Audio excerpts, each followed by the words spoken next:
I'm like, what the heck does this have to do with the money? A lot of our conversations revolved around my soul, my upbringing, just digging in there. This mentorship is not anywhere near just about money, but about life. If you seek this kingdom first and then God adds material things, guess what? The material things become a kingdom of God. But if you don't seek it and then you go after the material things, it is devoid of the kingdom. The kingdom doesn't reside there, Right? Because you weren't even looking for it. We have to get back to making purpose relational. So now what I do, and that purpose is connected to my expression for you, there becomes a lot more enjoyment in our walk, no matter what we do, whether we're actually centered in consecrated time or we're doing things in our workplace and our marketplace that is purpose driven. We have to function from the highest identity, which is being a son. Sonship is the only title where you can be conformed and develop and mature to be like your father.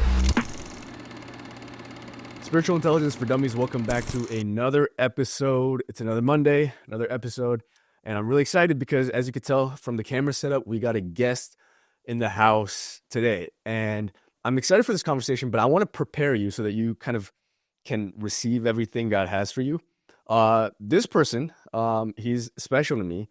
This is probably, and I don't say this, like, I'm not exaggerating, this is this person who I have poured the most into on the face of the planet over the course of this past year. And so what I want you to do is I want you to prepare your hearts because there's a lot of wisdom that he walks in, and he has testimonies of God, of how God has moved in his life to back it up. And so, you know, on our channel, if you rock with us, you know, we're about dominion, we're about wisdom and practicality, and again, just elevating the spiritual intelligence of the world.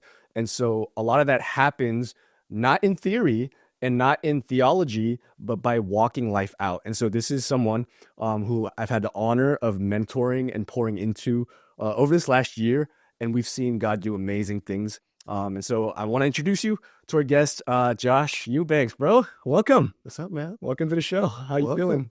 I'm feeling good. This is nice. Yeah. It's a fun vibe, the studio. Yeah. But, you know, the on camera thing a little different, but Yeah. no, this is really good, man. Yeah. But grateful to be here. Dude, we're gonna have fun. Yeah. Yeah, dude. Well, I want the people to know kind of your background first. Mm-hmm. And then I think I want to pick your brain on like what this past year has been like for you. Maybe we could even like cue them into like how our relationship came about. And Yeah. because one thing I've noticed in the body of Christ is like people are actually looking for mentorship or discipleship. Yeah. They just don't know how to find it. Yeah. And so I feel like this episode could just help a lot of people. Yeah. No, 100%. So let's talk about it. Tell the people who you are, what you do. Yeah. Well, as you said earlier, my name is Josh. I am very, very close to this guy here. Well, what I do a lot of things, and I think that's why I needed mentorship. There was a lot of tools in the kit that God built for me. And so from being a husband to being a father, to then like my work in sales, which all of this is part of the equation, right? And then I also am a business owner, right? So I have KMG Studio is the name of it, kmgstudiova.com. Let's Same go. plug, you know. Plug it. Go check it out. Where I do music production. I also write and record myself.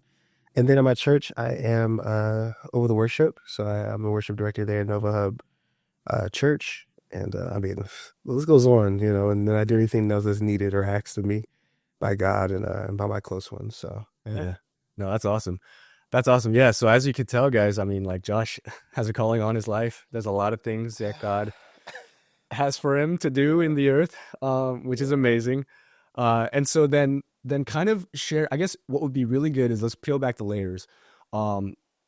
Would you mind, because it is kind of vulnerable and you could share as much or as little as you want. yeah. But would you mind sharing with the people kind of where you were at last year when we connected and like how that came about?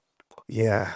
So you actually touched on something when you talked about like how to find mentorship. I think that might be a good place to kind of talk about Love it. how this even came to be. Yeah.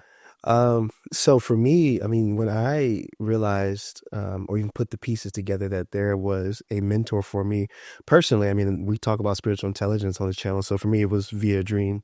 And you know, it's crazy. I had the dream probably like a year and a half before I even got to the moment where the dream was applicable. I think a lot of, and so honestly, when I had the dream, it wasn't even you. It was a type, I didn't know you like that. So my soul and, filtered with the spirit created the closest type that Wow. there could be for me to understand what I was looking for. Does that make sense? That makes total sense. Yeah. And so because I didn't know you, I needed somebody like you. And so it was a family member of mine who was in business. I was also involved, in church and, but was pretty successful in the marketplace. And the dream was I had a backpack of books and I was following them and they also had a backpack. And so I was like, okay, well, probably like a year and a half after that dream, Mm-hmm. I'm actually sitting in my studio and we had planned to do dinner Mm-hmm. already, Yeah. right? Yeah. And so I'm sitting there and I'm having a time more so with the Lord, just like thinking about the dinner, trying to figure out, okay, like, what am I even going to say? Like, why are we even having dinner? Yeah. Because I don't even know if there was like a legit, like, deep reason because we had crossed paths and we had spoken, but it wasn't where we are now. Yeah. Also, Yeah. like, I'm gonna jump in. I think your perspective and my perspective is different. Yeah. Because from my vantage point, there was definitely a reason we were linking. Okay. But we could Yeah, yeah, touch yeah, on that yeah. after. Yeah. So I didn't understand maybe the depth of why. Mm-hmm. I knew it was important though. Yeah. Like I did know that. I was like, this is important. And then the dream came back to me. And I'm like, oh wow, like, are you saying like is this my mentor? Like is this the person who's gonna walk me through some things? And to be honest, because of the dream, I only knew you deeply for business. Yeah. And I've seen you do like session and coaching. You're doing things with the coaching club, and obviously your teachings, what God has put on your life, your revelation has always stood out to me. But it was like now is an invitation to learn who you are as a person, which is really what I needed. And it's blessed me so much is you the person, not you the gift or anything like that. Why? Go on that. That piques my curiosity. So I think me being somebody that, God has, if you're multifaceted, like so one of the challenges is putting your focus on who you are over, the gifts that you carry. Because a lot of other people are going to put focus on the gifts that you carry and not who you are. Yeah. And so I was really intrigued by who you were because I could tell that the things that you did um, were just add-ons and byproducts. Like you were separate from your gift, right? Like you're very revelatory. You're good in the marketplace. You're a great communicator. But who Matt was, as far as how he handles day to day, the processes that you went through to get to that point, um, I just couldn't necessarily like believe that some of the things you went through. You look at a gift and you almost like separate the human from that aspect of it. And so I was really, looking forward to learning the person because, I was gifted, but as far as being a person with the gifts, I didn't really understand how to be that. Yeah. And so, yeah, That's really good. we ended up having dinner, Yeah. Yeah. Korean barbecue, Mhm. right? Go figure. Yep. And it was great. No, it was my first time having it there. And then, yeah, you told me the Lord been talking to you about mentorship, which is just wild. Yeah. Really? He's been talking to me too about mentorship. Because I think I asked you and you were like, yeah, it's actually part of the reason why I called you today. So it's like, Yeah. well, there it is. So that's how everything came to be, man. 100%. No, that's so good. Yeah. So you said a lot of like really, I think, crucial things there. I mean, there's so much already in what you shared in your perspective that I think a lot of people are gleaning from right now. Mhm. I want to share my perspective of like what that was like for me, for us Yeah. connecting. Because I think it'll help you. I think sometimes like when you're looking for a mentor, Mm. it helps if you understand the mindset of a mentor. And to be fair, like it's not always accessible. Like Yeah. you don't always know until you know. Right. But I mean, we're telling you, so now you can know. Right. And so if you know, then it might help you get a mentor. And I think from my perspective, and then pause. After that, I want to jump into, just so you know, I want to jump into some of like the mindset before and afters. Yeah. So Absolutely. you could be thinking about that. Yeah. So from my perspective, it was interesting because God has started speaking to me about mentorship and pouring into people. Because I had been in a season where I've just been focusing on like what I've been doing, building my business, being faithful to what God's called me to. Yeah. And I was pretty happy. I'm still happy. Yeah. I'm not saying it was great. And then just mess things up. It's just like, dang, God, this guy, why are you ruining my life? No. So he had already been speaking to me about it. And so for me, matter of fact, if you guys remember Apostle Jordan, who was on here, he had given me a prophetic word about this. And so I took that to prayer and I tried to make it practical. I'm like, God, okay, I know this is true. I know this is happening. And I have faith to believe it because I know you're speaking. And so what does that look like? Can you show me something that I could act on, that I could make it practical? And when I was in prayer, I saw your face.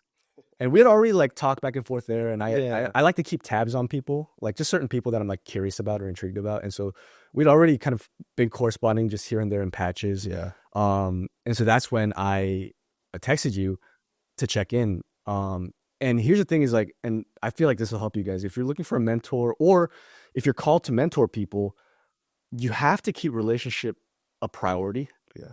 Because for me, even if you feel like it's God, you have to let the relationship walk its process out, right? It's like, I mean, no homo. It's like marriage, right? It's like like you don't, if you have a word from God that someone is potentially your spouse, you don't go up to them and say, God told me you're my wife, or God told me you're my husband. That's insanity.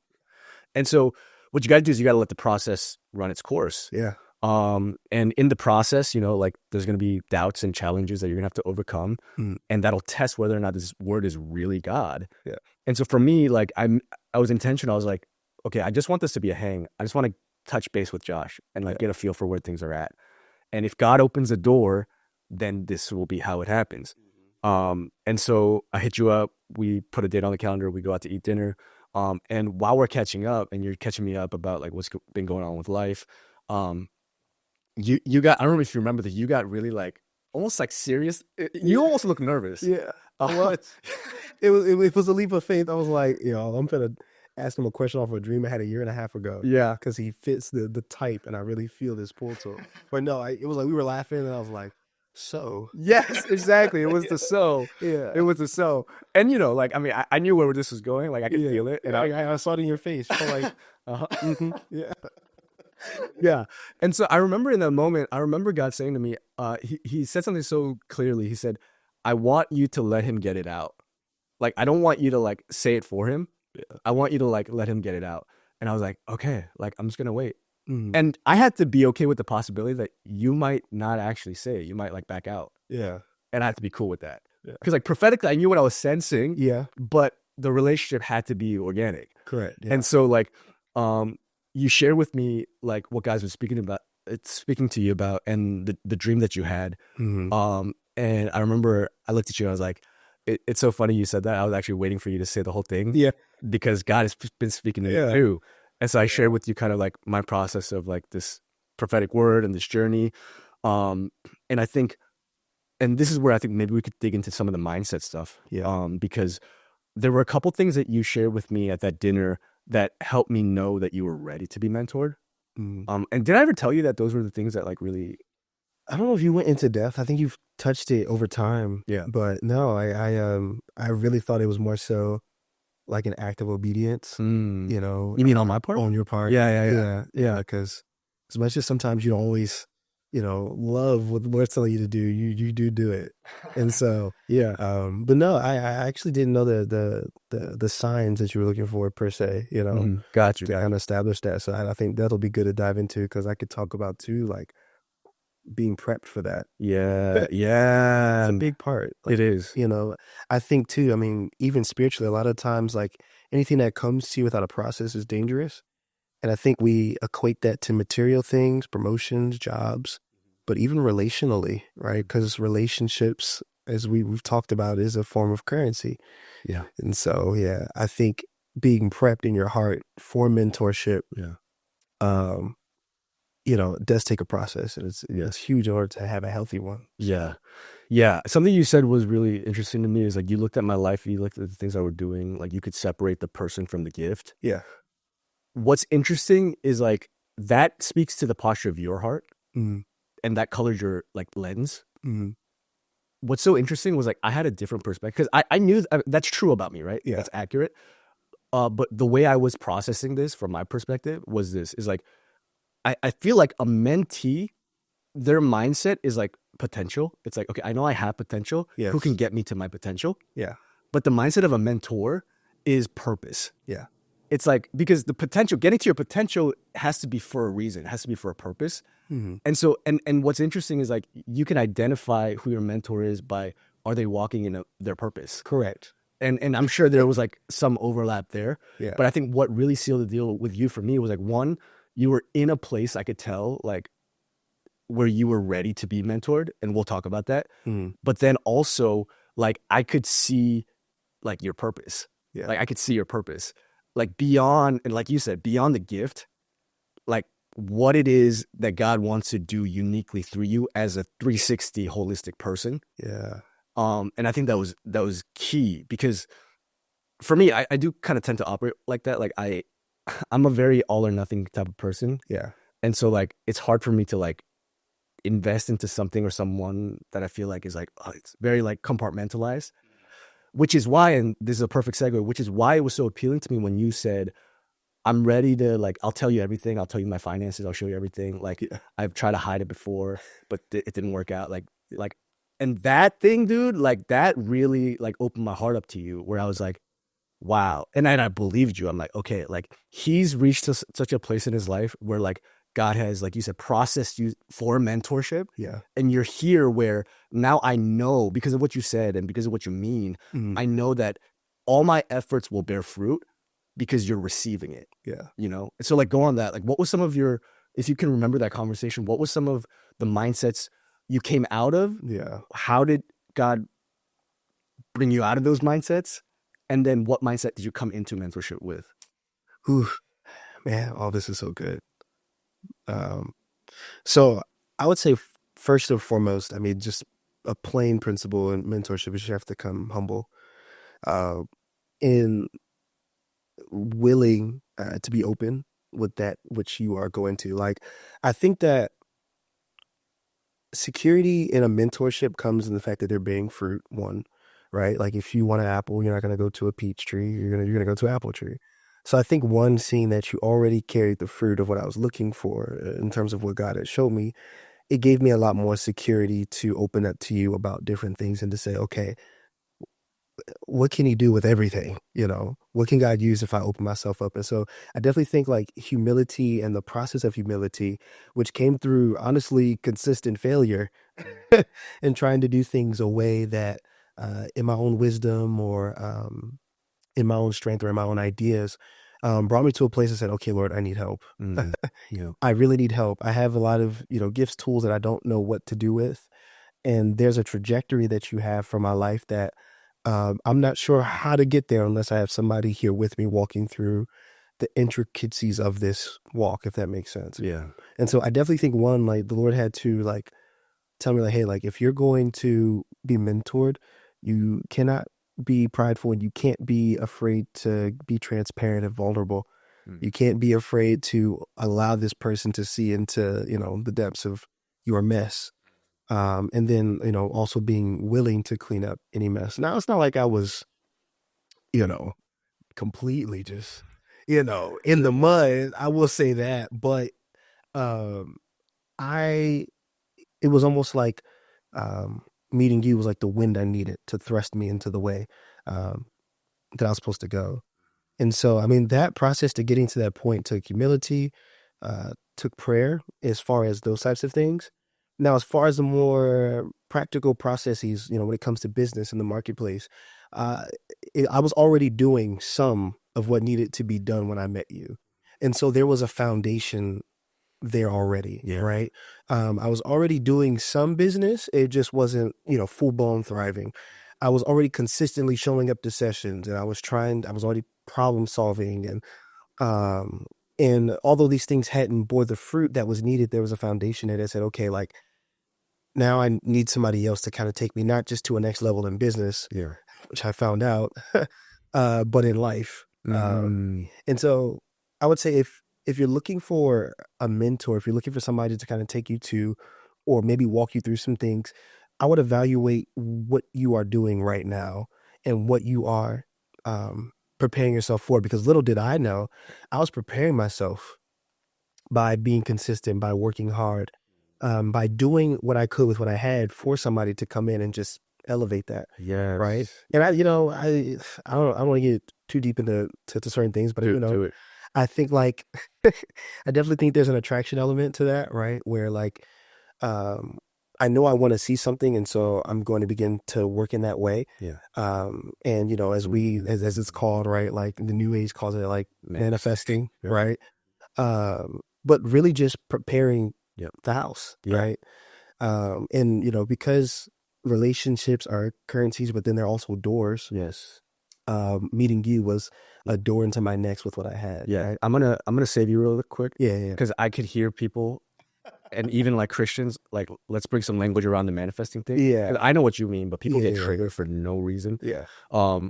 What it is James. It's in the book of James, it says that a double-minded man is unstable in all his ways. Yes. So when you're doing the things that will take you to where you want to be, you are now sending the right signals, and the signal is pure. Yes. When we are divided within ourselves, we send mixed signals. And so when a mentor looks at someone that has mentee potential and they see mixed signals, that'll repel them because you're like, yeah, like this isn't going to work. Correct. But if you could demonstrate that you're sending the right signals and you're saying, I'm single-minded, I'm putting in the work, that is very, like you said, attractive, and it'll attract the people because the signal is right. Correct. And so I love that. Yeah. And thanks for clearing that up because it wasn't manifesting. No. I what you meant, but I'm like, man, like I'm gonna have to like get some people out the comments. Straight up. Yeah. Excuse me. It's good. Yeah, man. So I think that those were all things that really helped me prepare as far as like, okay, like let me be humble, make sure I'm actually doing something and have something to show for why you should pour into me. Yeah. Because like too, capacity plays a part in it. And I think that process is to build capacity, right? Like it's like a muscle. The more you break it down, the stronger you get. And so I feel like there was a capacity that was built in me for you, and that continued to expand the more that we worked together. Yes. Yeah. That I was ready to now use and utilize properly That's to so get good. to my next, right? And Yeah. so, yeah, there's There's a lot. Yeah. Yeah. And that ministers to me though, because God knows me, and thank God, because like, and I think I've told people this, like, you have been a joy to mentor because like you make it easy. I try. Yeah, and I'm serious. Like you, like when we talk about something, like you take action, Mhm. and then like if you have questions, you come to me with questions, and we work it out. Mhm. There's no hiding. There's no frustration. There's no friction. Like it's like Yeah. it's working as it should. And I think part of that is like it's a gift because God knows me. Because for me, I'm like I do the best in developing people who are already developed. Yeah. But just taking them to that extra next level. Mhm. And that's like where I thrive and what I love. Like I don't like starting from the bottom. I can do it. But for me, like I like speed and I like development. Yeah. Like it's like that pioneering thing. And so for me, I'm like, God knew what I needed as well. Yeah. And so this was like a perfect match. One thing you said was you said a phrase, you said not just in business, but in life too. Yeah. I remember there was a switch where like that connected with you. And I was trying to feel out where there was grace because the original premise of the mentorship was business because of what was explicitly communicated. Yeah. But I think from my perspective, I saw some things that like we needed to touch on because, and I say this, okay, guys, this is the quote, okay?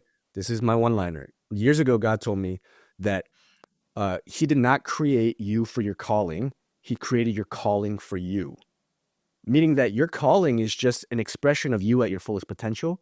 You're not a slave to your calling, right? You're not trying to chase it. It's supposed to flow out of you, right? Right. And so then if you work on the person, they'll get to their calling.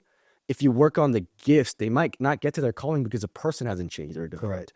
And so like for me, that was always an awareness in my mind. Mhm. I was just trying to be cognizant and trying not to cross any lines or boundaries to feel that out relationally. But when did that click for you? Ooh, yeah. So it clicked for me. I think it really hit home.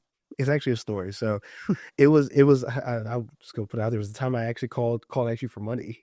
Yes, I remember this. But the reason why it was premised on business was because that's just how I was interpreting it from my soul's lens because of the person that was in the dream. Yeah. And that's all I knew them for. Right. But little did I know that in order to even get to the point where business was thriving, I had to be thriving internally, right? That's a bar. And so like it was the day I remember.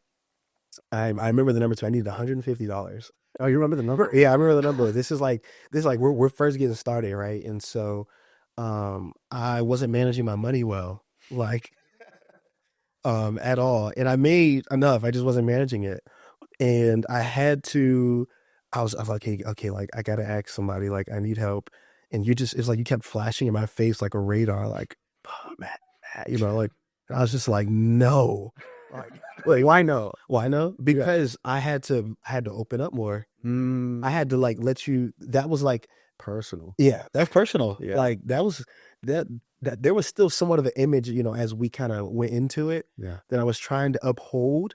But little did I know, the more that I try to uphold an image, I couldn't be changed and I couldn't be transformed, right?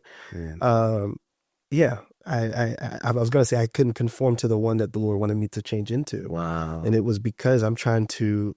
Oh, I got it together. No, you don't. No, you don't. Yeah, yeah. So how did that click then? Yeah. So I was with my wife. Yeah, love you, wife. My beautiful wife, Amanda. And I was just like, I just keep seeing Matt, and she was like, just ask him.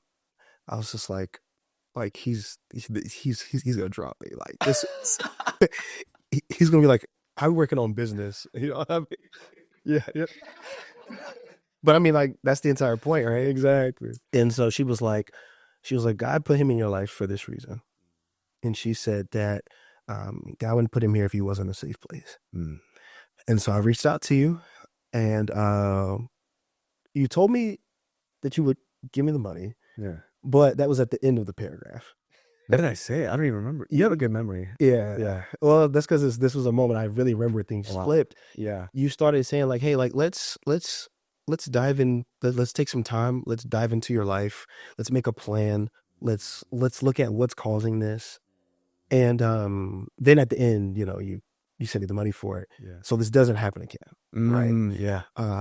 And in that moment, I realized, okay, like this guy cares about me more than just making money.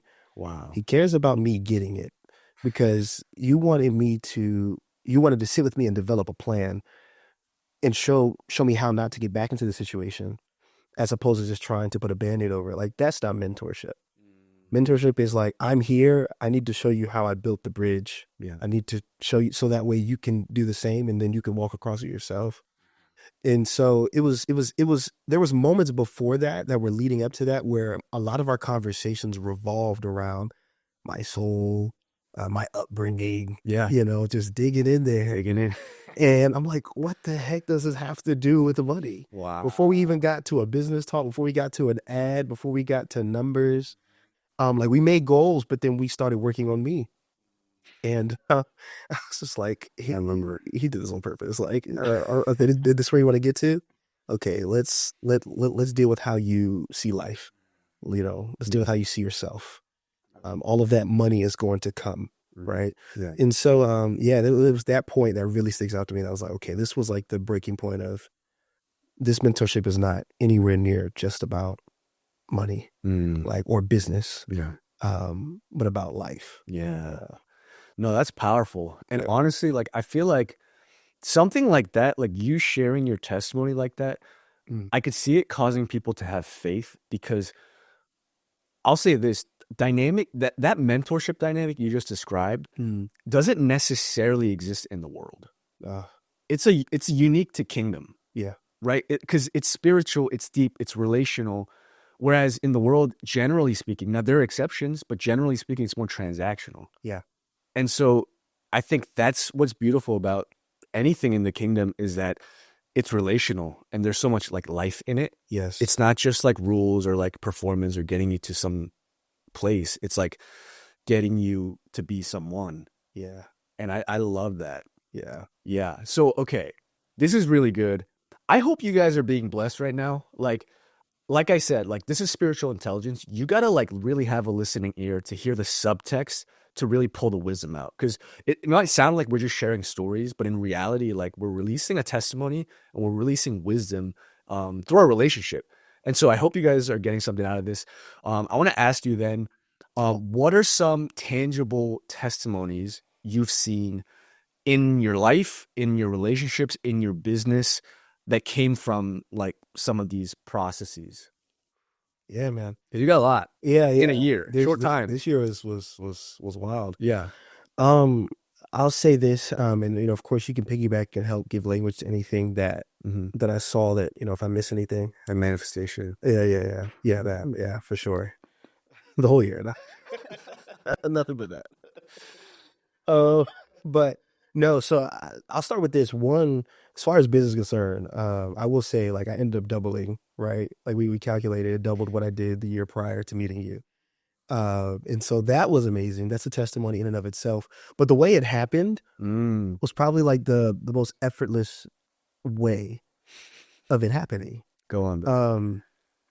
I didn't do a bunch of advertising, didn't do a bunch of anything. I was consistent in my work, treated my clients well, um, and did a good job. But it was almost like it's just weird. Like I was in this flow all year long. Yes. Like where clientele was just finding me. Yeah. And work was just finding me. And it consistently went like that for a good amount of time. And so, I mean, that is like a grand testimony of as far as what things look like. But as far as like little stories, I really learned to lean into like the authority we have as believers, especially in our marketplace and in our endeavors. And man, so I'll tell a story I actually told you at the job when it seemed like my meetings were being like retracted. Y'all, I remember this. Yeah. And so of course, so I work as a SDR, so I set meetings in sales. I'm like the first point of contact, and I get paid per meeting that I book, just for context for the people. And so at the job, I was having a situation where I came in, there was a lot of favor. There was a lot of favor in getting the job in general.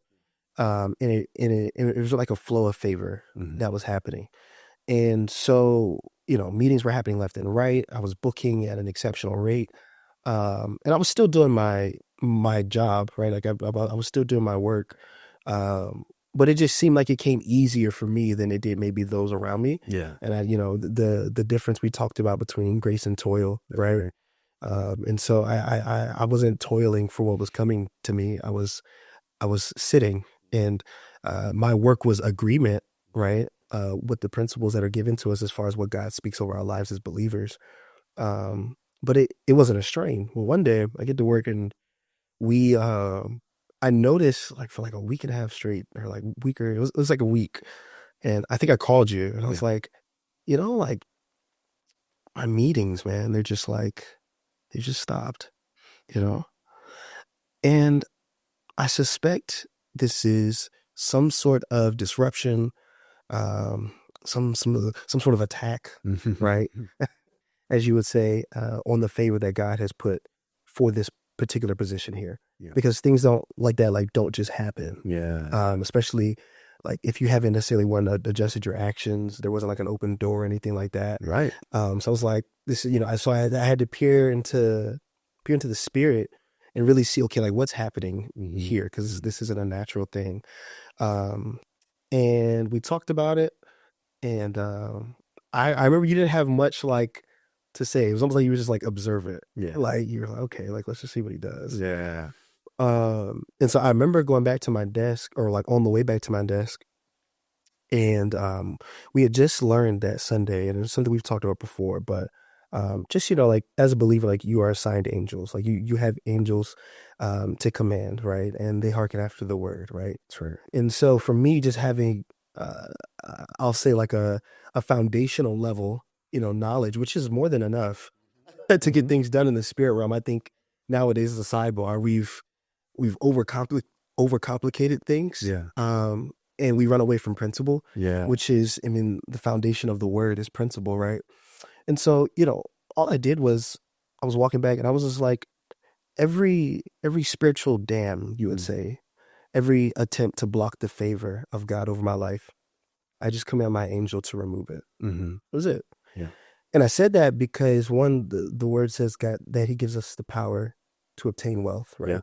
Yeah. And so there's scripture backing even what I was commanding my angel to do. Yeah. That wherever I walk, wherever I tread, the Lord has given me that space. Yeah.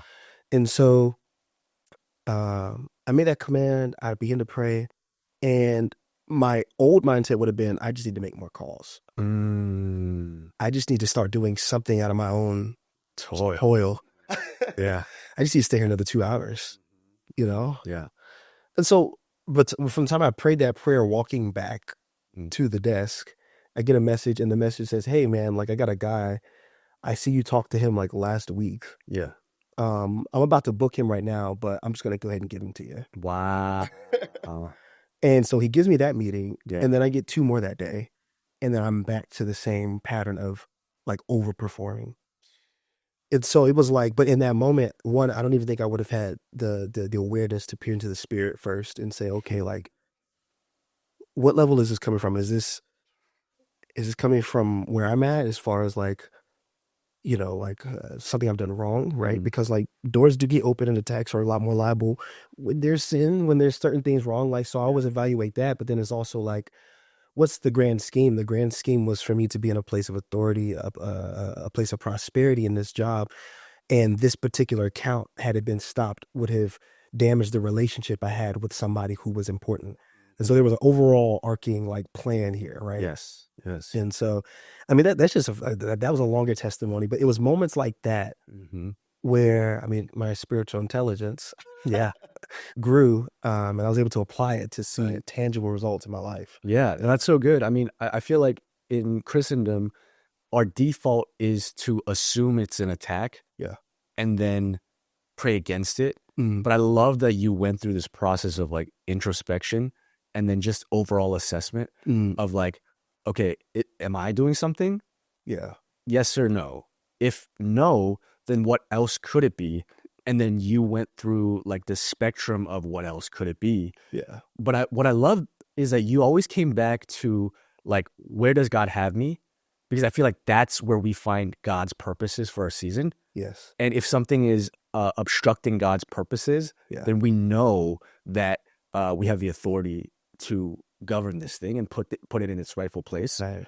And I think a lot of times, like it even starts with our walks. Is Yeah. like, because we're not walking in the purposes of God, Mm. we actually don't even know if God led us where we're at right now. Yeah. And if we're doubtful about that, we don't even know if God backs us. Right. And that's a problem. Yeah. And I think it's like such a simple verse, but when Jesus said, seek first the kingdom and his righteousness, Mm. and all these things will be added, Yeah. that's what he meant. Is like, God will lead you Yeah. into all truth, but also into your purpose. Yeah. And our purpose is in God's purpose. Mm. And so when we seek his kingdom, we can have a certain level of confidence that we're where God wants us to be. Mm. And we didn't like obtain this by ourselves. Yeah. And if we know that, like, we know he'll back it, because Jesus is the author and finisher of our faith. Yeah. He's not going to finish something he didn't author. Right. And so it's like, we just got to make sure that God is authoring our story. Mm. And if we know that, then he'll back us up when things are like a little wonky. Yeah. And so I love that. Then what I would love for you to do is like, can you go into what even like the job finding process was like for you? Because I remember we would be on calls. Yeah. And there was something that I think developed in you that I think was so important, that I think not a lot of Christians understand about deliberating. Yeah. Like, and decision making. Yeah. Sometimes we just look for a word. Mm. Like, God, what are you saying? I'm going to do exactly what you tell me to do. Yeah. And we are way more obsessed with the thoughts of God than the mind of Christ. That's good. It's like, tell me what to think. Yeah. But Jesus wants to give us how to think. Correct. And so, like, walk me through that. What was that like for you from your experience going through it? It's like, what did you learn? How did you learn it? Yeah. That whole, we went through a process of really walking in, being more intentional about walking in dominion, and understanding the authority God has given you as far as decision-making power. Yeah. The autonomy you have to make decisions according to his spirit, according to his ways. And I think a lot of believers are very cautious of making decisions that maybe they haven't spent 2 weeks in prayer on, or spent, and I'm not saying don't pray about your decisions. I'm more so saying that there are just areas that God has already given you the green light on. And if you have his spirit and you have his mind, you can typically tap into the way that he would think about a thing. And I say that to say, because I think one of the like deceiving factors in the mind is like not understanding what you already have. Like when we say we have the mind of Christ, that's I feel like it's kind of watered down. But it means you have the mind of the supreme authority, Yeah. right? And it's not to say that everything's going to be perfect, because you still are a submitted vessel. Right. But when you give your life to Christ, you're now in Him, right? That's good. And so there is a synchronization, right? As you would say, Right. um, that happens. But anyway, I say that to say there's something I had to learn and grow confidence in making decisions, and knowing that I had His Spirit, knowing that I had His mind, Mm. um, and trusting that He would follow, which sounds weird, right? But in this particular instance, it'll make sense. I lost my job and had to get one. And I was told after deliberating with God that I would have one in a month. I think, Mm. and I heard that. I said, okay, well, I guess I better get looking. Yeah. And so we sat down and talked about a plan and a strategy of, okay, you need to apply to this many jobs. I don't know, it was daily and weekly, really. Yeah. And so I still had the spreadsheet, made a spreadsheet, started going on there. And at first nothing was happening. Nobody was biting. And so, when I tried certain things, I continued to consult the Lord, and He, gave me little strategies here and there. But really what we came down to was, once I did get interviews, it came out like 3 jobs, Mhm. um, 3 different companies, all tech, but they all had different benefits, all had different pros and cons, if you will. Yeah. Things that would work out in the favor of my purpose, things that wouldn't work out in the favor of my purpose, according to what I could see right now. And so the deliberation was, being that I am involved in my studio, which is near my home. I didn't want to go somewhere that was too far. I didn't want to be too far from it. But I also wanted a place that, one, paid well, and that I could be stable in, right? Like, there was that aspect of it too. And then the pay, of course, right? Like, Yeah. certain jobs we had to decide, like, they pay more, but I have to drive. They pay less, but I'm at home. And so what was the part that stumped me was, I was so used to getting something that pointed one way or another. Like, okay, like, there's a clear light over this said job, and God is singing over this one, and this one's just covered with darkness. There's devils and demons on that one. Yeah. So you just know, like, but none of that happened. They all looked the same. Wow. Yeah. And it was almost like God saying, like, you decide, and I'll go with what you decide. Like, I trust you enough. Yeah. And I think, like, that's a sign of maturity. Or God's sign that He's trying to push you into maturity. That's good. Is that I'm trying to give you the opportunity to operate with what I've already put on the inside of you. That's so good. Right? Like, Yes. and so it freed me. Yeah. It freed me, even to the scriptures where it talks about how all things working together. Like, Yeah. those types of scriptures become that much more applicable Yeah. when you actually walk in your dominion. Because if you're waiting for God to make the perfect decision for you, when the perfect one lives in you to help you make the decision, There you go. right? Like, Yes. it's a different line of thinking, then you won't get to see the working out. That's good. But then it also stifles your development. And as we were saying, it can cap your revelation. Because as we were just talking about, to get to kind of see an aspect of God takes faith. Yeah. To see a new aspect of God, it takes faith. Yes. Right? Yes. And in that faith, He reveals Himself in a way that you never thought that you would encounter Him. And so for me, I decided on a particular job that was a little contrary to maybe what I thought He would want, to be honest, prior, because it was the job that caused me to travel. Mm-hmm. I'm like, okay, but it was the one that, it had better pay. I was just like, I'm just going to make a decision, and I'm just going to, see. And when I made the decision, I found out that there was so much favor with the job, to the point where they cut back the days that I had to be there. I ended up being on a specific team, getting paid a certain amount. And so it was like, I made the decision, and the Lord was like, okay, He made this decision. Great. Boop, boop, boop, boop, boop. Now my purpose, like, it all fit into the purpose that He had originally. Yes. And that really taught me a lot about just walking in faith and walking by faith. Yeah. Right.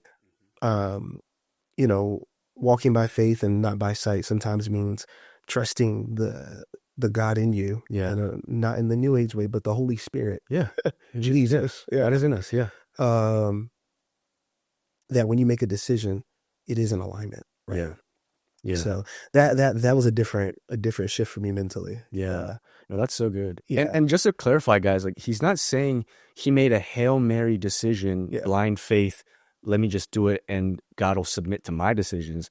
What he's saying is God gave him the authority to make his own decisions using wisdom that God's given him. yes, And so, I mean, even in that process, I remember we'd be on the phone and we would deliberate together. yeah, What are the actual pros? What are the actual cons? Why is this good for in the context of your overall purpose? Why is this a con to your overall purpose? yeah, What outweighs the other? yeah, What comes first? What comes later? yeah, And so there was questions being asked. It was no presumption, but absolutely. it's like you said, it was the freedom to even ask those questions. It's Yes, the freedom to even like consider that maybe I have to make this decision myself. yeah, And if I do it honoring God and the purposes he has for me, that he's the one that sustains me. And so there'll be grace in that, yeah, which is so dope. I mean, I can't drive home this point enough. I think just the purpose thing is like, man, dude, I mean, I think a lot of we cut ourselves off from our purpose yeah, when we make decisions based off of things that will try to vie for our attention, like yeah, finances, hmm, like logistics or comfort, like things. And sometimes like there's overlap, right? Like yeah, we be in certain seasons where, look, the better decision is actually to choose convenience because that allows you to do more. I right, mean, you're kind of in a season like this right now. yeah, And so, but God can trust you with the season like that now because you went through a process yes, where you wouldn't be blinded yeah, by all the other things and not look towards what purpose God has for you. exactly. And so really like, I mean, guys, if your money is tight, you know, if you have certain bottlenecks in your life, it's hard because there's so much pain around it. Yeah, But if you could ask God to strengthen you on the inside so that you could be in touch with your purpose, your provision is in your purpose. yeah, Promise. So that's super dope. I mean, I would love one last like testimony, and then I'm going to ask you our little guest segment that we do. yeah, I know you got a fun story for us. yeah. Um, so one last testimony I would love, and if you don't feel comfortable, like no worries. Those, But I want people to hear about this house miracle. the house The miracle. house miracle. Yeah, man. Whew. And you can share as much or as little, and yeah, Yeah, no, I mean, is there's so much to it. yeah. And Um, try your best to just summarize yeah, yeah, yeah, the yeah. important points. Of course, 'cause I'm long-winded. Yeah. So it all started 3 years ago. No, I'm not gonna go that deep. Yeah. So yeah, no, it's okay. So, yeah. So the Lord just recently gave me a home. After living with family for about 3 years. Mm, Thought it was gonna be 3 months. Turned into 3 years. Yeah. Praise God. praise- But yeah, bro, I mean, this thing really shifted my faith. It shifted my outlook of faith. And the thing about this miracle is it really brought my home all the way together, and it was another revelation that I gained of the Lord. But essentially, we had been looking for a home for a while, and there had been talks and signs between those close to us, telling us what God was sharing with them about our place, and even what God was showing us personally. Um, whether it be to the description of the house, whether it be to what we wrote down in prayer and the step by steps of like what we wanted there to be.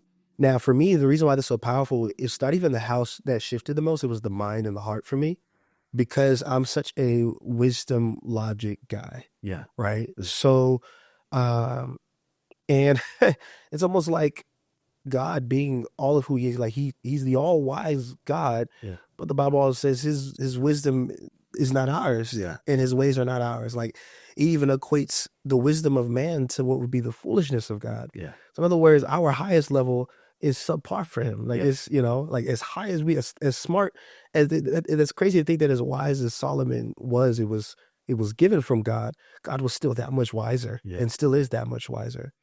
And so he's infinite, right? And so I say all that to say, for me being such a logical wisdom guy, numbers, as most men are, Mhm. there was no way we were getting this place on a piece of paper. Yeah. In the time and in the way that we got it, right?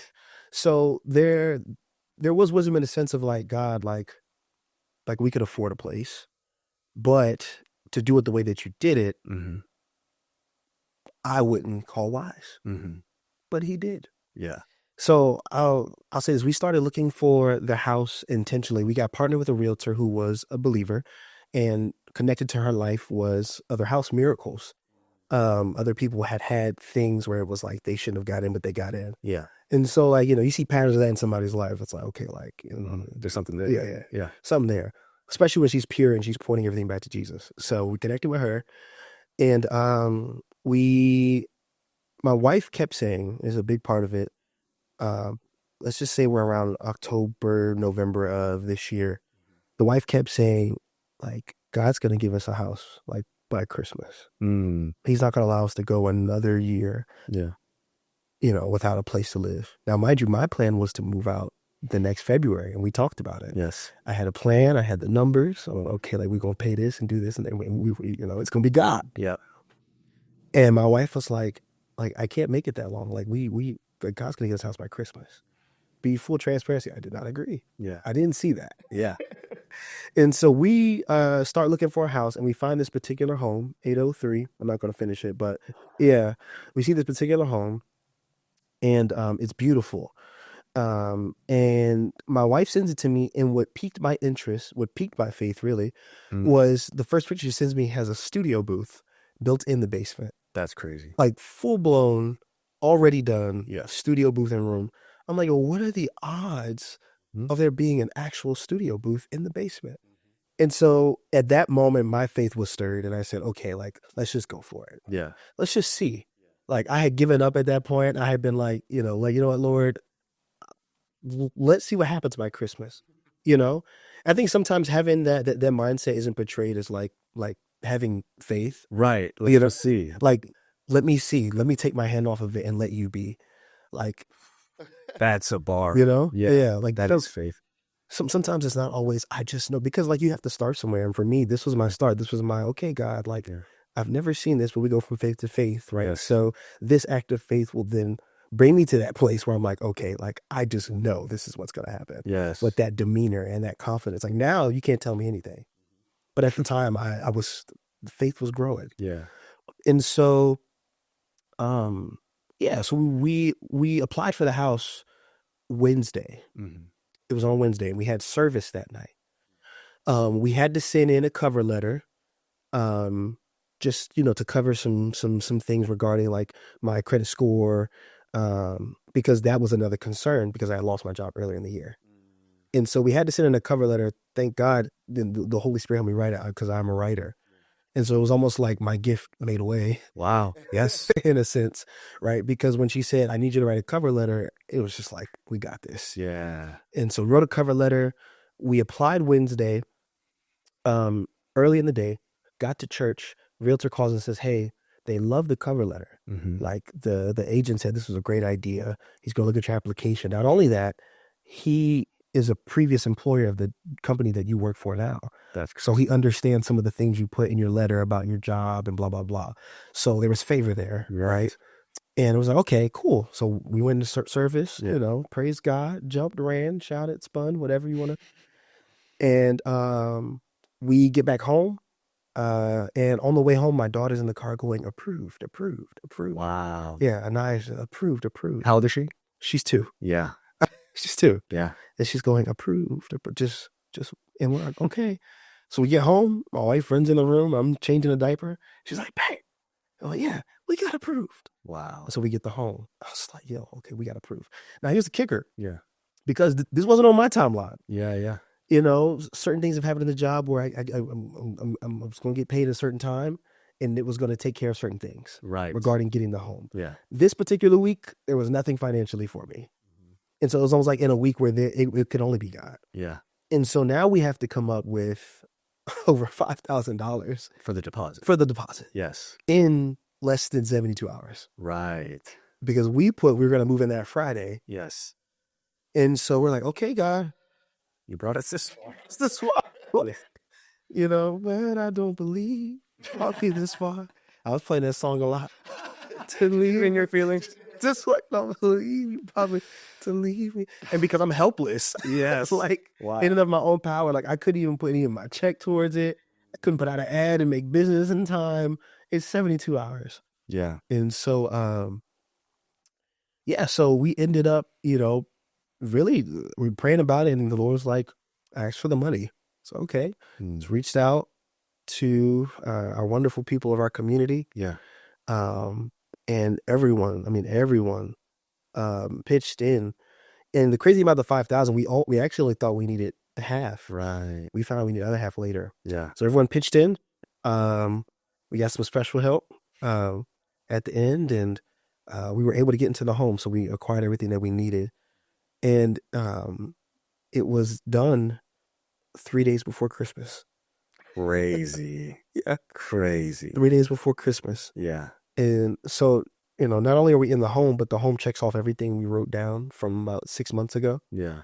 It has a full-blown studio. Yeah. I had a dream about columns 8 months ago, 8 or 9 to my phone, and Yes. it has columns in the house. It has, a door that was, told, okay, I had a dream about your house. You don't tell we're around a lot of dreamers, Yeah. Yeah. but um, it was a red door as told by us by those who saw our house. Crazy. And I mean, really, the studio was icing on the cake for me. It fit purpose, and it completely shifted Mm-hmm. my faith. And it's almost like, I can always use that home we were talking about earlier, as Abraham used the altar as a place to look at and be like, okay, I see God as this, or I found God as this. Yeah. The Right? revelation. Just as he saw him as Jireh. I mean, Yes. really, I saw him as that now in my life in that way too. But really, for me, it was just like he's the God of the impossible. Mm. Like that's really so.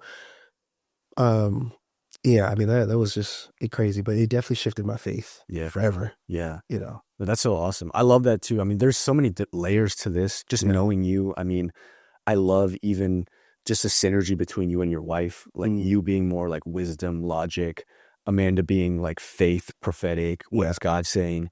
And it's like you guys have different natures of God. It's both of God. That's what people don't understand. Right. And like God is working this thing out for you guys. And Yeah. like he did a lot to bring you guys into agreement and synergy Yeah. to walk this thing out. But I just can't get off of this theme of purpose, because like even for God to drop you little hints that you were on the right path Yeah. in the form of the music, the studio booth, Yes. that it has to do with purpose. But even like the Deltec thing, because what people don't realize, it's like our life, it should be one long journey with the Lord. Yes. It's not compartmentalized. We're on this process and it's like all one continuum. Yeah. And so it's like the deliberation and the decisions you made out of wisdom in a previous season Mhm. led you to a place where you have to now operate in faith. And it's one long story, because think about it. The fact that the agent on the other side used to work for Deltec, and the choice that you made in the counsel of God was to go with that company. Am I allowed to say the company? Yeah. I mean, Okay. Yeah. yeah. It was. I'd have bleeped it out. Yeah. Yeah. But yeah. Well, So yeah. And the fact that you chose that, mhm. and the fact that that became like a sign for you in a later season, Mhm. I don't think that would have happened if you didn't have the perspective that this was all unto purpose, Yes. right? Yes. So like then the purpose becomes the continuum. The purpose becomes the thread of God in our lives. Correct. And I think that's so beautiful. Like I think that's a mark of someone who's like really given their lives to the Lord Yeah. and to the purposes of God. And so, Man, sorry, that's what I add Yeah. on to that, because No. I was really, purpose was definitely like that theme was hitting me too when you were talking earlier. We could have kind of went on the sidebar, Mm.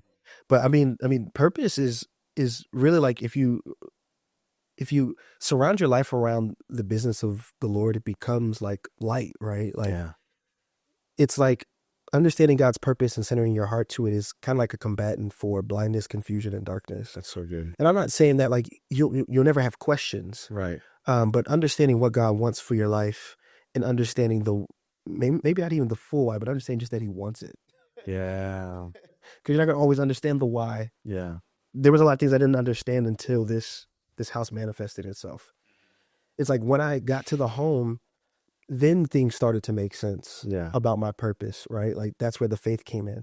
But I did know that He wanted me somewhere where I could be a consistent person of business, a consistent person around my family.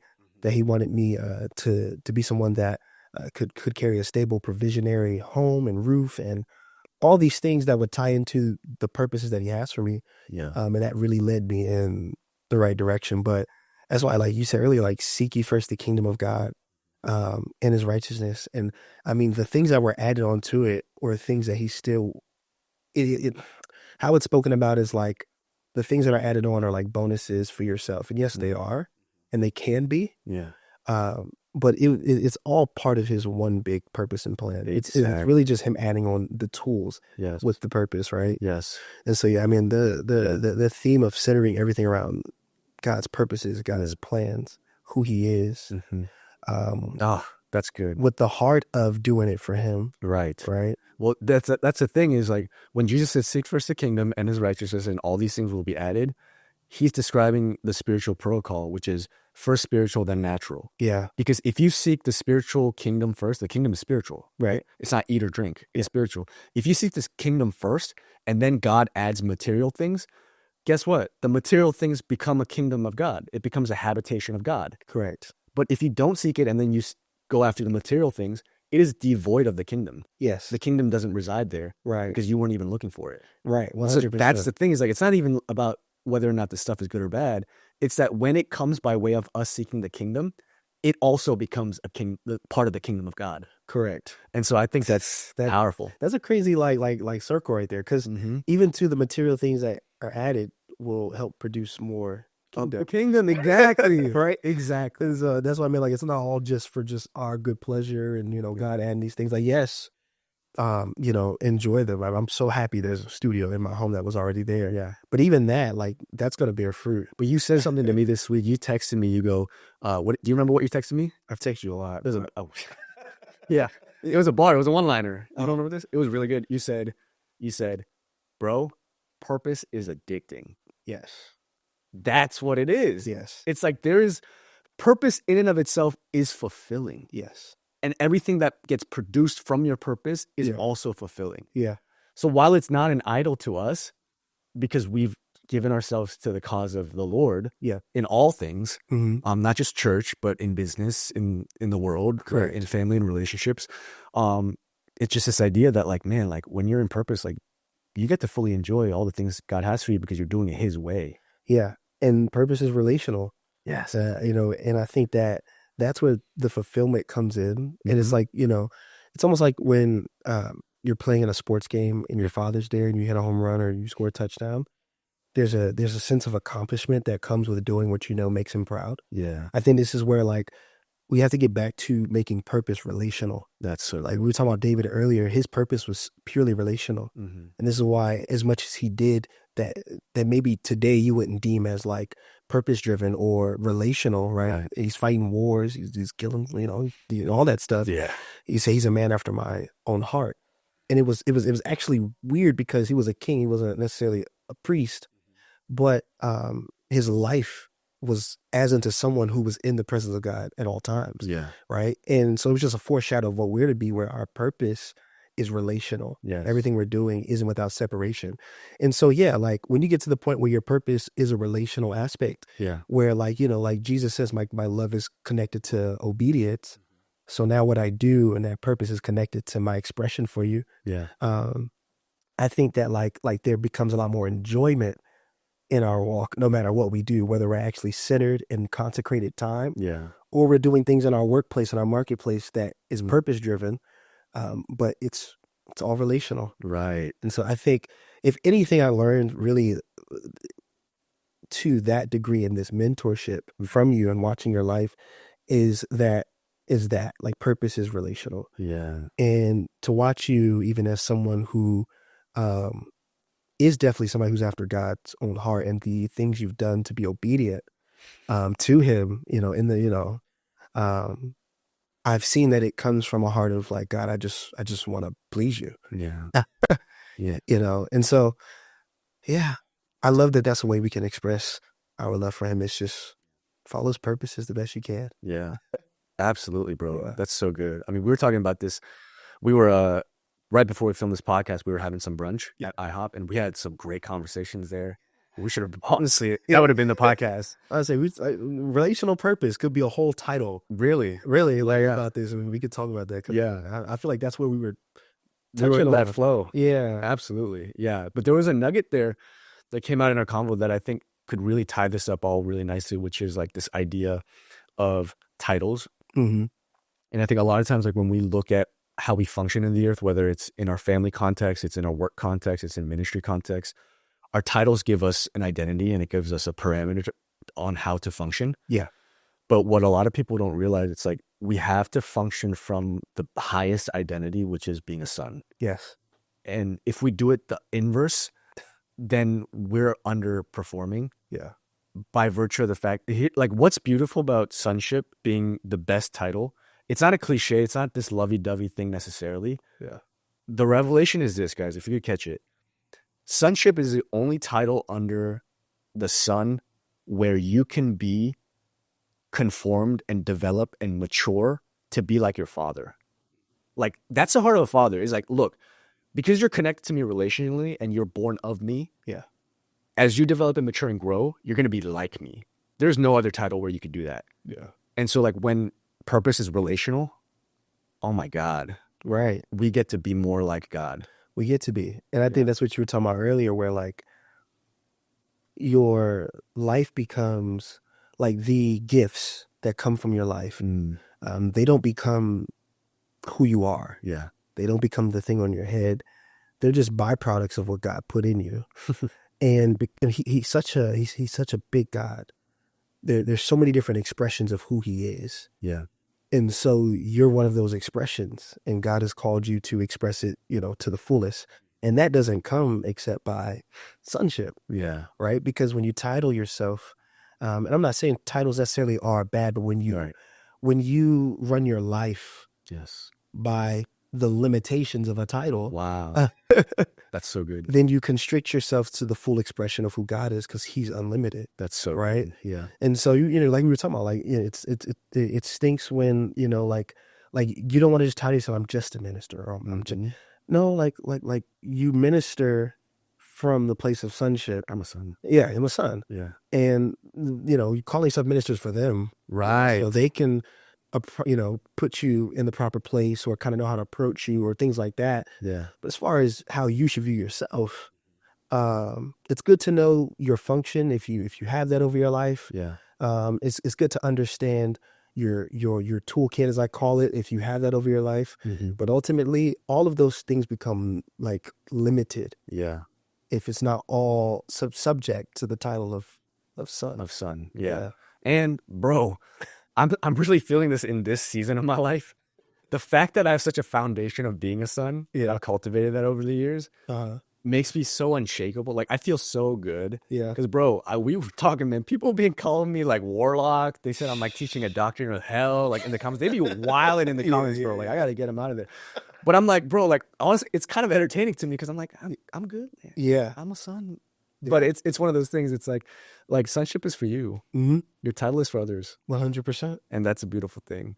Yeah. So I ain't never changing. Yeah. No. Yeah. No, please don't.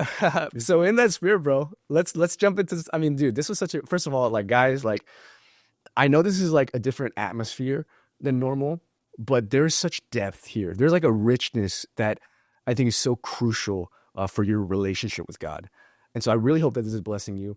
And to put a cherry on top of all of this, I've asked Josh to participate in my favorite segment, my only segment on the show, which is Dummy Moments. Now, if this is your first time watching, Dummy Moments is any story, anything that's happened to our guest pertaining to spiritual things or supernatural things that kind of is an awkward situation, right? I think the supernatural creates a lot of room for awkwardness because it's so unnatural. And so, and to be fair, like, spiritual people are just weird. Like, I'm one of them, so I get it.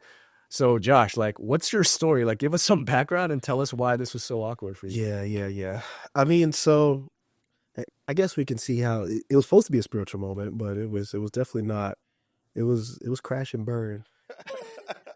We love it. Yeah. No, it was. Yeah, but basically, we have a conference. We have two conferences at my church every year under Apostle Jordan, who's my leader. And one of the conferences last year was Jesus Lovers. It's typically my favorite conference, where we just love it on Jesus, And I was getting, not ordained, but put into place as the worship director. So kind of announced it, okay, like this is gonna be the director. And so it was a big, event for me. I was nervous, obviously. But it was also the first conference I had without the previous worship director. Yes. And so I'm having to do, I also run the sound, right? So I'm running sound, um, I'm being put into place. But then I also had to lead worship that first night. Man, so this is where like it gets messy. So I was expecting help. Yeah. My brother, I love him. He ended up like apologizing. So yeah, Okay. he was like, I should have been there. It's like, yeah, Shout out to Jordan. yeah, shout out Jordan, J Lil, he's a great artist. But so I had to set up, right, this entire sound thing by myself, pretty much. And I was setting up from Wednesday during the day to Thursday right before I go on to sing. Oh man. So literally they're having opening prayer, like walking back and forth and God, it's gonna be an atmosphere for you. And we just pray over the song, God. Just happening. Yeah, I'm not talking about they're just going in. And I'm on the stage like running back and forth because while they're praying, they didn't even realize one of the speakers was like out and like put up wrong because I didn't get a chance to test it because it was just me. It was a big sound system. Ethernet was going. That was a whole bunch of stuff that was going wrong. That was like, this is not for one person. Yeah. And it was no fault of anybody, but it's fine. It's a tech though. Yeah, tech though. It's Jordan's fault too. I'm saying, my brother. But outside of that, like, so I'm literally on stage flipping out chords because one of them is off, and they're praying going in. Like people are just like going in, and then The service is about to start. yeah, service about to start. Oh god. And then you know how like it goes like in my movement where like sound goes out. It's like, oh, okay, well, God, we just bind the attack of the enemy over the sound. And it was really just a plug. Yeah. So I guess they're trying to bind me. Yeah. And so fixing the sound. Yeah, I'm fixing the sound. And as soon as I get it fixed, I got to go for worship. Like I hadn't even gotten with the team, hadn't, done none of that. And again, I just didn't plan on ask for help. It was 90% Jordan's fault, 10% my fault. Um, and so I get on stage and I'm trying to, well, I did a split session with Elder Tanisha, and she goes first, and then I get up for my song, and I'm doing Storm All Around You. Yeah. Very, very great song. Amazing. Yeah, it wasn't that night, but it was, it's a great song. There were storms all around you. Different kind of storm. Different kind of storm. Yeah. It was a mess all around me. And so I hear them tinkering with the sound. I see my brother, he finally shows up, and they're like panicking in the back. So I can see the sound people. Right. And I hear it. And I'm trying to like separate my mind from sound to worship leading. Right. Because it's open air. It's a different space. Different headspace. And so this is the embarrassing part. I go into this monologue trying to give them time. Oh. Yeah. And so basically I begin to recite all of Revelation 4. And behold, a door open and like, come up here. And so I'm like giving like this theatrical, like, and the 7 lamps. I remember these. Yeah. Before I go into the song. But while I'm doing that, like at some point in the set, Apostle had walked in and he's like walking in the back, just trying to see like, like, hey, is everything okay? And, he's got his arm behind his back. Oh my God. And I couldn't really see him. Yeah. But he's in the back and he starts going like this, just pointing. And you thought? I'm thinking he's like something's happening in the spirit. I'm thinking like, oh, okay, like he's saying keep going because so I keep reading keep reciting the chapter. Oh, that's so cool. The sea of glass, the 7 lampstands, the prayer, the pearls of thunder. Yeah. And so I keep going. You're just going through the I'm just going through the whole book. And I'm really thinking like, this is so fire right now. Oh, because all I saw was, oh my gosh. Okay. But so really what he was trying to say was go to the song, like start the song, start singing. like that, like that's what you're called here to do. Yes. Like, you ain't preaching yet. Like, yeah. And so, man. I go into the song, we finish it. Yeah. He comes on the stage. He stops it. It grabs the mic and he goes, "This is not what the Lord showed me." I was like, yeah, this ain't what he showed me. So this is not what God showed me either. Wow. Definitely not what I thought was gonna happen. Uh-oh. And he was like, this is not what I saw. Yeah. So he was like, basically, he kind of got things going, Yeah. because he also used to do, worship, and he's still a psalmist. Yeah. And so he got Shifted, things, yeah. and shifted everything, and then passed me the mic and walked back down, and gave me the responsibility of. So that was how my first day as. Just like worst case scenario, everything's going wrong. It was hilarious. It was like the first thing brought up in the meeting, like not that bad. You mean the debrief, right? Yeah, the debrief. Yeah, like he was very gracious with it. Like I thought he was gonna be mad, but he wasn't. But he he just was like, so what happened? Kind of like, what was the story? Yeah. And I just, one of the previous director just kind of stepped in and was like, hey, like, no, I love that. Like, it was a lot, and so it wasn't nothing that it was like, beat up over. But for me, you're going through it. Yeah, I was going through it. And then like sitting down, like, it was a hot mess. Like you're like, and then that one person after service comes up and goes like, man, like you reading the scripture blessed me.